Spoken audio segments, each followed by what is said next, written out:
Hello everyone, welcome to the editorial analysis of the Shankar IAS Academy, and today's video is for the date of 14th of April 2025.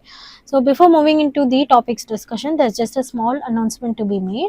The All India mock test for the UPSC prelims are being conducted on these three dates, that is the 4th of May 2025, 11th of May 2025 and 18th of May 2025. So the interested aspirants can join in the UPSC All India mock test to boost your prelims practice. So now let's move on to the topics discussion. Here there are two articles taken from the Hindu itself. So the first article, called The Social Revolution of Jyotiba Phule from the Hindu, discusses about the importance of one of the most pioneering Indian reformist and his contributions. And the next article discusses about the India's household death crisis, and sorry, this is not from Hindu but it is from Indian Express, and this article discusses about the consequences of the rising household death in India and their impact. So without any delay, let's get into the articles discussion one by one. Now, this is a new social revolution of Jyotiba Phule. So here, why it is in the news? Because recently the 197th birth anniversary of Mahatma Jyotiba Phule has been celebrated on April 11th, who is still a pioneering figure and who was a forefront father for social reform movements. So this comes in the syllabus of prelims under History of India and also in the Indian National Movement, and also for mains it comes in the GS paper 2, Modern Indian History, from about the middle of the 18th century until present, including the significant events, personalities and issues. So let's have a look on the biography of the Jyotiba Phule. So his date of birth is on 11th of April 1827 and his place of birth is Pune. So he is known for his revolutionary ideas for religion, equality and justice, and he has taken inspiration from Thomas Paine's Age of Reason, it's a book, and also his early exposure to Christian missionary schools. So this book had their revolutionary ideas more on religion, equality and justice. So he founded the Satyashodhak Samaj, a society of truth seekers, and it was founded in 1973. So looking into his works, he is a pioneer of lot of poems, books and newsletters. So he founded the Sarvajanik Dharma Pustak in 1981. His book Gulamgiri, also known as slavery, it's also his book.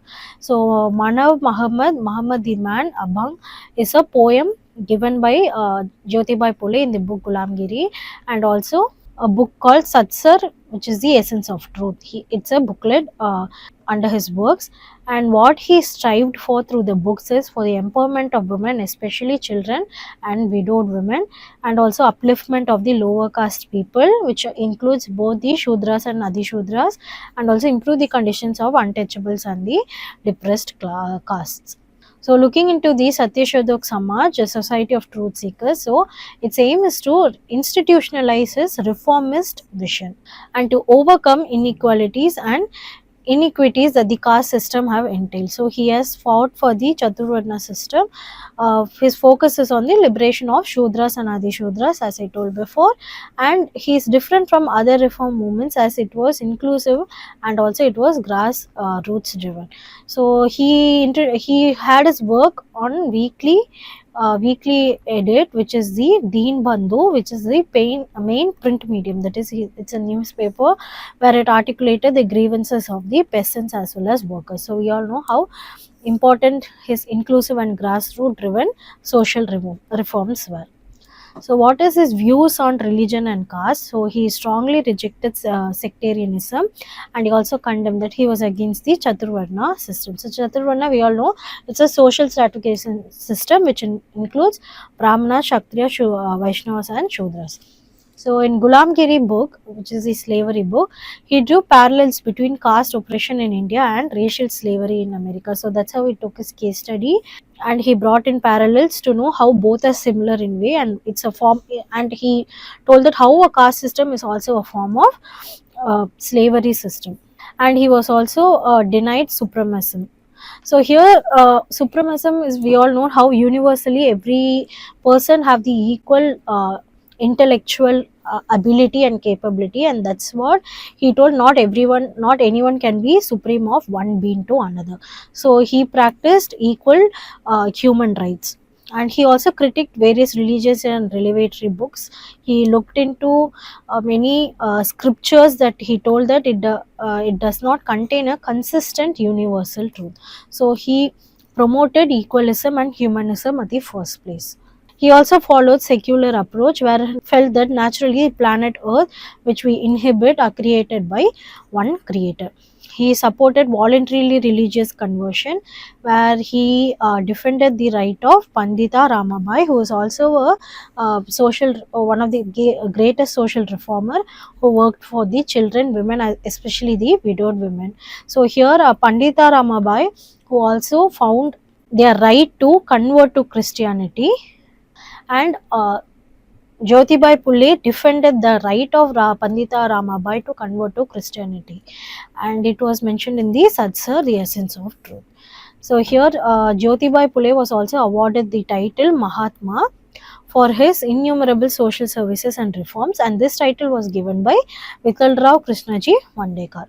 Now, looking into his contribution for women empowerment and education, he wanted both men and women to be entitled to enjoy equal rights, sin to discriminate, where he felt that it's a sin to discriminate between human beings on the basis of sex. So here he went against ill practices on women, where such as female infanticide, child marriage, and mistreatment of widows, and also he insisted on having education for women. So he condemned men who practice polygamy, and also he established orphanages in protection of the pregnant widows. So he was one of the co-founder of the girls' school. Phule and his wife Savitribai Phule co-founded the India's first school for girls in Pune, which is in 1848.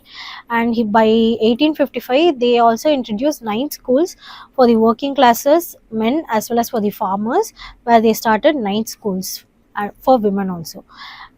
So they brought in the importance of learning, where they recommended various schemes, including education to poorer sections, to increase number of schools for everyone, bringing in scholarships and half yearly or annual prizes for improvement and for participation. Now, looking into his recommendations in economic and environmental sector, he brought in economic strengthening of the working poor to bring in a key through overthrow the social imbalances for the lower caste people. He also brought in involving of the military in the civil construction, constructing small dams and bunds for streams and rivers, and having agricultural and farmers welfare to bring in government importance, where the farmers to collect all the silt, for example, and extend to bring in environmental protection to forbid the cutting of the wood for selling, and also destroying the oppressive forest department. So not just educationally, socially, but he was also equally involved in economic and environmental sector. He went against all of the ill practices which deny the rights of the farmers and peasants, and he brought in, wanted to destroy the oppressive rules and regulations of the forest department, which was mostly in control of the British. So, looking into his legacy, his vision was to bring in equitable and inclusive society, which laid the foundation for many social reform movements in our country, India. So, here his work were inspired generations of reformers such as Dr. Ambedkar's, and in remembrance of today, that is April 14th of Dr. Ambedkar's birthday. So we should all know where he all taken his inspiration from shaping modern India's commitment to social justice and equality. So his life and legacy remains the power of compassion, resilience, and unwavering pursuit of justice. Now look into the next article, India's household debt crisis. So here Indian households have a debt problem due to the household debt, where it has increased or surged dramatically in the years after the pandemic especially. So this comes in the syllabus of mains GS paper 3, Indian economy, issues relating to planning and mobilization of resources. So what is the status of household debt in India? So first, what is household debt? It is the total amount of debt owned by the households to various financial institutions, and that financial institutions contain the components for household debt such as unsecured loans, for secured loans for such as housing, gold and vehicle loans, to retail credit from the non-banking financial companies as well as the housing financial companies, and loans from microfinance institutions or MFI. So how it is measured? The household debt is measured as a percentage of GDP representing the total borrowings of household relative to the size of the economy. So here household debt in divided by the GDP. So GDP here it is measured the percentage of GDP. So to find it, it is the household debt by GDP into 100. So the equal amount is the household debt, which is measured as the percentage of GDP. Now, according to the article, they have brought in the statistical where throughout the years it has been increased. The household debt in India has experienced a dramatic surge post pandemic, that is 2001, 2023 and 2024, where you can see the increase 36, 40 and 42. So the household debt averaged around 33% of GDP between 2015 to 2019, and now it has significantly increased through the years. So even the credit growth has increased between March 2001 and March 2024. The credits that were given from the retail credit of non-banking finance company and also housing finance companies have grew by 70%. So all of these statistics are important for your mains answer writing, and also to understand how the trend, there has been shift of the trend. So in simple ways, there has been a significant increase after the pandemic, and the credit growth has increased, which is up to 70%. So we, as I told before, we can see how there is a noticeable shift of for consumption especially rather than asset creation. So especially among the lower income groups. So for more than consumption and for more than savings, there has been pattern of for the consumption, there has been shift in the borrowing patterns, especially in the unsecured loans. So there is high share of personal loans. So as of 2025, the personal loan has been increased, which is 1/3 of all the credit extended. And all of these loans are went to the services sector, industry and agriculture individually. So all of these points are very important for us to understand the trend in the increase in the household debt. So what are the factors contributed to the rise in the household debt? First is structural issues in the economy. So the increase of the household debt leads to issues such as inadequate job creation and subdued income growth, and also for low income growth in the lower income population. So household incomes have not grown to a point to sustain the consumption and savings. So more than savings, there was importance for consumption. So these are just points for you to understand. No need to remember. Just know that in household disposable income growth, it has been increased to 43%. In personal bank loans, it has been increased to 75%, and consumption growth, it has been increased to almost 50%.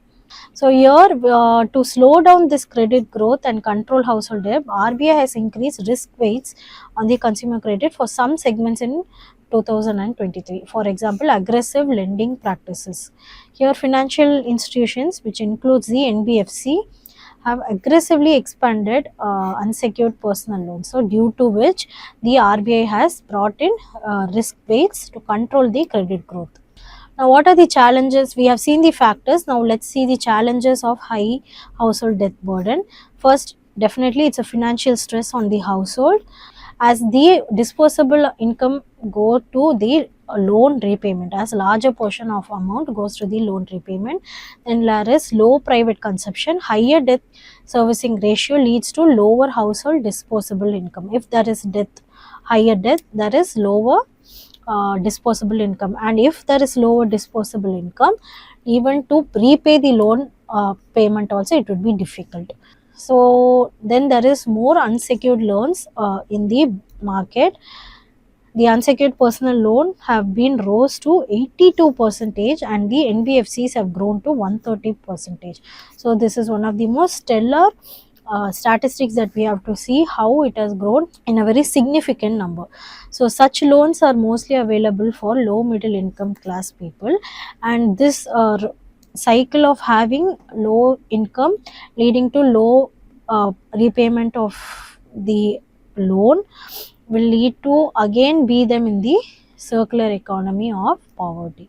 So this they have brought in under a term called credit binge. So we all know how we binge, like sit and watch YouTube content or a series for a very long time. We binge series, we binge eat. So through that way, there is this phenomenon called credit binge. Here, what is credit binge? It refers to a period of excessive borrowing and spending where it is characterized by surge in credit card usage and debt accumulation. So, there is more of usage of the credit card for consumption patterns, and there is debt accumulation. So, this term is known as credit binge. Now, the next challenge is the multiple loan burden. So, nearly 60% of the personal loan customers have had more than 3 active loans. So, in microfinance, almost 6% of the borrowers had loans from 4 or more lenders. So, we can see how it leads to multiple loan burden, and it's very difficult to repay the loan amount also. So, this credit is based on not just for savings, but it is based on consumption, as I told before. So, it is more for consumption purposes and not for long term investment purposes. And next is expanding income equality. So, here the debt burden affects to affect different income groups differently, and the long term financial security is in threat. Here, the shift towards the consumption loans rather than investment loans may impact the household long term financial security. And finally, having economic burden on the economy, as the banks have been writing off unsecured retail loans and due to increase in the NPA in retail loans. Now, the next challenge would be the delinquency of the loans, that is, not being able to repay the loan. Here, India's microfinance sector and household indebtedness have increased to 27% of borrowers, where they are taking new loans to repay old loans. So, you can see how in the before slide we saw how people are taking multiple loans, and this is one of the reasons. Next is risk of debt trap. It ultimately leads to debt trap, and it reaches unsustainable levels where the household sudden drops in the living standards. So, even though it is for consumption, it is for the living standards will be ultimately dropping. So, the other concerns are reduced ability to invest in other sectors such as education, healthcare, and areas that affect social mobility, and also increased financial anxiety and stress related health issues, greater dependence on credit for even basic needs. So, now what lies ahead? What is the way forward for this? It can have a possible solution to deal with that could lie in the Indian bankruptcy code. Here, the government need to implement more stronger regulations on multiple lending to the same borrower, expanding financial literacy program to improve household debt management, and boosting labor intensive manufacturing through targeted industry incentives. So here we can understand how important the usage of digital platform is also, since we are using a large amount of money through the UPI payments, even for just 10 or 20 rupees, you can see how even we are bringing in the practice of credit binge. So I asked the aspirants to put in your comments in the comment section on about this topic and what could be the ways as a way forward to this household debt problem. Thank you so much for watching the video. I hope you are at the end of the video. Don't forget to give a like, comment and share. And to further not to miss any other content, subscribe to our channel. Thank you and have a nice day.